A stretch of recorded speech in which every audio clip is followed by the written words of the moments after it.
এটা তোমাদের আপকামিং পরীক্ষার জন্য মোস্ট ইম্পর্ট্যান্ট একটা প্রশ্ন।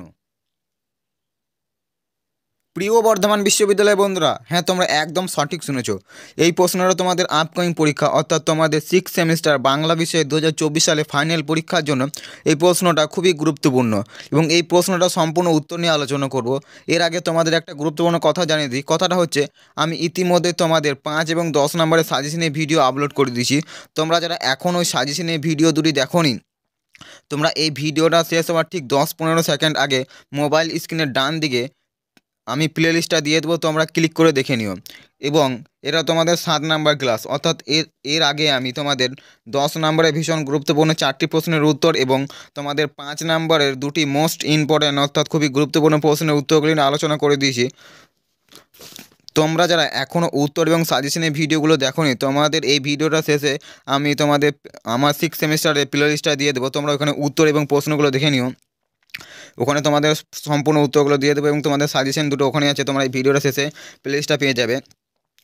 তো আজকে আরেকটা 5 নম্বরের মোস্ট ইম্পর্টেন্ট 5 নম্বরের জন্য 2024 সালে প্রশ্নের উত্তর নিয়ে আলোচনা করব।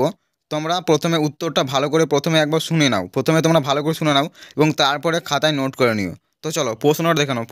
প্রশ্নটা হচ্ছে, বাংলা নাট্য সাহিত্যের ইতিহাসে দ্বিজেন্দ্রলাল রায়ের অবদান আলোচনা করো। অথবা প্রশ্নটা আবার অন্যভাবে দিতে পারে, দ্বিজেন্দ্রলালের 2টি নাটকের নাম উল্লেখ করে বাংলা নাটকের ধারা তার কৃতিত্ব বিশ্লেষণ করো। অথবা দ্বিজেন্দ্রলাল রায়ের নাট্য প্রতিভার পরিচয় দাও। তো দেখে নাও, প্রশ্নের উত্তরে দেখে নাও। প্রথমে দ্বিজেন্দ্রলালের 2টি উল্লেখযোগ্য নাটকের নাম দিয়ে দিয়েছি। দ্বিজেন্দ্রলালের 2টি উল্লেখযোগ্য নাটক হলো মেবার পতন এবং শাহজাহান। এই প্রশ্নটা তোমাদের কিন্তু শর্ট কোশ্চেনে দিতে পারে, অর্থাৎ তোমাদের 2 নম্বরে যে শর্ট প্রশ্ন আসে সেইখানে এই প্রশ্নটা দিয়ে দেবে।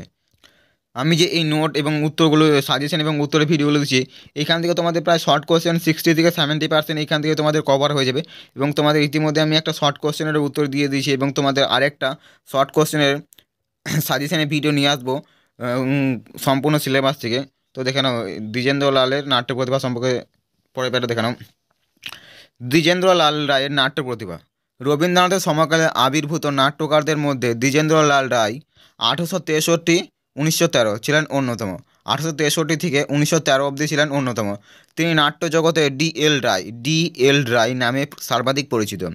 সারা জীবন তিনি বিভিন্ন অবলম্বনে যেসব নাটক রচনা করছেন, সেই নাটকগুলিকে কয়েকটি শ্রেণীতে বিভক্তি করা যেতে পারে: প্রহসন, পৌরাণিক নাটক এবং সামাজিক নাটক ও ঐতিহাসিক নাটক। এগুলো তার কৃতিত্ব। প্রহসন লিখেছিলেন, পৌরাণিক নাটক এবং এবং সামাজিক ও ঐতিহাসিক নাটক লিখেছিলেন। দেখে নাও প্রহসনগুলি দেখে নাও। দ্বিজেন্দ্রলালের ক্লিক অবতার, বিরহ, দেহ স্পর্শ, প্রায়শ্চিত্ত, পুনর্জন্ম প্রভৃতি প্রহসন একসময় যথেষ্ট জনপ্রিয়তা অর্জন করেছিল। এগুলো তার খুবই জনপ্রিয় কয়েকটি প্রহসন।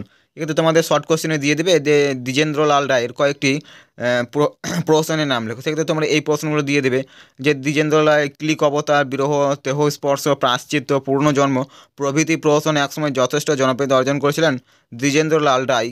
প্রহসনগুলির অন্যতম সম্পাদকদের হাস্যর শতাত্ম গান এবং 2 নম্বর দেখেন পৌরাণিক নাটক।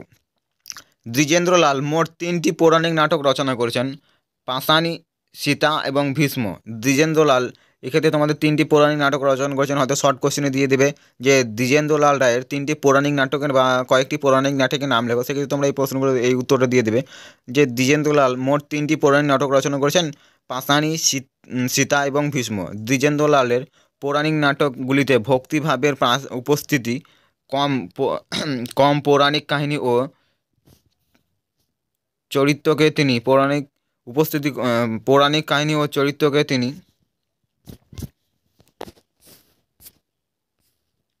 অনেকটাই আধুনিক দৃষ্টিভঙ্গিতে উপস্থাপিত করেছেন। ভক্তি রসের অভাবের কারণে এই নাটক 3টি আশা অনুরূপ মঞ্চ সাফল্য পায়নি। এবং 3 নম্বর প্যারাটা দেখে নাও, সামাজিক নাটক। এই প্রশ্নগুলো থেকে কোনগুলো শর্ট কোশ্চেন আসতে পারে এইখান থেকেই তোমরা বুঝতে পারছো। তো আমি প্রশ্নের উত্তরগুলো যেভাবে দিচ্ছি, তোমাদের এইখান থেকে শর্ট কোশ্চেনে প্রায় 60 থেকে 70% কভার হয়ে যাবে। এর আগের ভিডিওতে আমি তোমাদের আগেই বলছি যে 4টে মোস্ট ইম্পর্টেন্ট 4টে 10 নম্বরের খুবই গুরুত্বপূর্ণ প্রশ্নের উত্তরগুলো আলোচনা করে দিচ্ছি। ওই 4টে প্রশ্ন থেকেই তোমাদের কিন্তু ফাইনাল পরীক্ষাতে 2টো কমন পেয়ে যাবে তোমরা ওই 4টে থেকেই। আশা করি তোমরা 4টে থেকে পেয়ে যাবে এবং আরও দুটো বা 3টে দিয়ে দেবো 10 নম্বরের। এবং এটা তোমাদের 5 নম্বরের 3 নম্বর প্রশ্নের উত্তরটা নিয়ে আলোচনা করছি। এর আগে আমি দুটো 5 নম্বরের উত্তর আলোচনা করেছি, তোমরা যারা এখনও দেখোনি এই ভিডিওটা শেষে আমি প্লে লিস্টটা দিয়ে দেবো, তোমরা 6 সেমিস্টারের সমস্ত উত্তর এবং সাজেশনের ভিডিওগুলো দেখে নিও। তো দেখে নাও 3 নম্বর সামাজিক নাটক। দ্বিজেন্দ্রলাল দুটি মাত্র সামাজিক নাটক রচনা করেছিলেন তারপরে এবং করেছিলেন, সেগুলো হলো পরপারে এবং বঙ্গনারী। দুটি নাটকের মধ্যে কিছু কিছু উত্তেজক ঘটনা থাকায় নাটক দুটি একসময় কিছু জনপ্রিয়তা অর্জন করেছিল। এই সামাজিক নাটক হয়তো দিয়ে দেবে যে দ্বিজেন্দ্রলাল রায়ের কয়েকটি সামাজিক নাটকের নাম লেখো বা দুটি সামাজিক নাটকের নাম লেখো, সেক্ষেত্রে তোমরা দিয়ে পরপার এবং বঙ্গনারী এই দুটি নাটকের মধ্যে কিছু কিছু উত্তেজক ঘটনা থাকায় ওই নাটক দুটি একসময় কিছুটা জনপ্রিয়তা অর্জন করেছে। এবং 4 নম্বর দেখে নাও ঐতিহাসিক নাটক। সংলাপ রচনায় দক্ষ দক্ষ নাট্যকার দ্বিজেন্দ্রলাল রায়ের প্রতিভার যথার্থ পরিচয় নিহিত আছে তার ঐতিহাসিক নাটকগুলিতে। তার ঐতিহাসিক নাটকগুলি হলো তারাবাই, রানী, প্রতাপ সিংহ, দুর্গাদাস, নূরজাহান, মেবার পতন, শাহজাহান প্রভৃতি নাটকে রাজপুত বীরত্ব ও মুঘল যুগের কাহিনী পরিবেশনের তিনি অসাধারণ কৃতিত্বের পরিচয় দিয়েছেন। আর হিন্দু যুগের কাহিনী পরিবেশনের তিনি অসাধারণ কৃতিত্বের পরিচয় দিয়েছেন। আর হিন্দু যুগের পটভূমিতে রচনা করেছেন চন্দ্রগুপ্ত এবং সিংহল বিজয়ী। এবং তোমাদের শেষ পার্ট দেখে নাও, এটা তোমাদের 5 নম্বরের জন্য এই প্রশ্নের উত্তরটা তোমরা মোস্ট ইম্পর্টেন্ট এই প্রশ্নের উত্তরটা করে নেবে এবং এর আগে দেখবে আমি দুটো প্রশ্নের 5 নম্বরের উত্তরগুলো আলোচনা করছি। তোমরা যারা এখনও দেখোনি তোমরা প্লিজ ওই ভিডিওটা শেষে আমি দিয়ে দেবো, তোমরা কিন্তু দেখে নিও। এইগুলো থেকেই তোমাদের পরীক্ষাতে আসবে, এইগুলো করলে তোমাদের ফাইনাল পরীক্ষার জন্য কোনো টেনশনই হবে না। তো দেখে নাও, কোনো অসুবিধার সম্মুখীন হতেই হবে না। এবং আমি তোমাদের যে শর্ট কোশ্চেন আছে সেটার প্রশ্নের উত্তর সমেত নিয়ে আসবো সাজেশনের ভিডিওটা।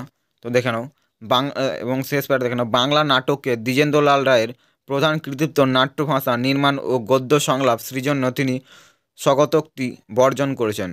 বিদূষক জাতীয় চরিত্র সৃষ্টি করেননি এবং চরিত্রীয়দের অন্তর্দ্বন্দ্ব সৃষ্টির মাধ্যমে নাট্য অবদান সৃষ্টিতে তাৎপর থেকেছেন। ভক্তি প্রাধান্য এবং আবেগ সমর্পণতা থেকে বাংলা নাটককে মুক্ত করবার কৃতিত্ব দ্বিজেন্দ্রলালের প্রাপ্য। এটা তোমাদের সম্পূর্ণ দ্বিজেন্দ্রলাল রায়ের নাট্য প্রতিভা এবং কিছু প্রহসন যেগুলো লিখেছিলেন সেইগুলো নিয়ে আলোচনা করে দিলাম। এই প্রশ্নটার উত্তরটা তোমরা ভালো করে খাতায় লিখে নিও এবং ভিডিওটা তোমরা কয়েকবার ভালো করে শুনে নিও, তাহলে তোমাদের মনে রাখতে অনেকটা সহজ হয়ে যাবে। এবং তোমরা যারা এখনও আমার এই চ্যানেলটি সাবস্ক্রাইব করনি তোমরা চ্যানেলটি সাবস্ক্রাইব করে নিও এবং পাশে থাকা বেল আইকনটি প্রেস করে দিও যাতে পরবর্তী ভিডিওর নোটিফিকেশন সবার আগে তোমার কাছে পৌঁছে যায়। তো আমি দেখো প্লে লিস্টটা দিয়ে দিলাম, তোমরা দেখে নিও এবং ভিডিওটা তোমাদের এতক্ষণ দেখার জন্য অসংখ্য ধন্যবাদ। তো চলো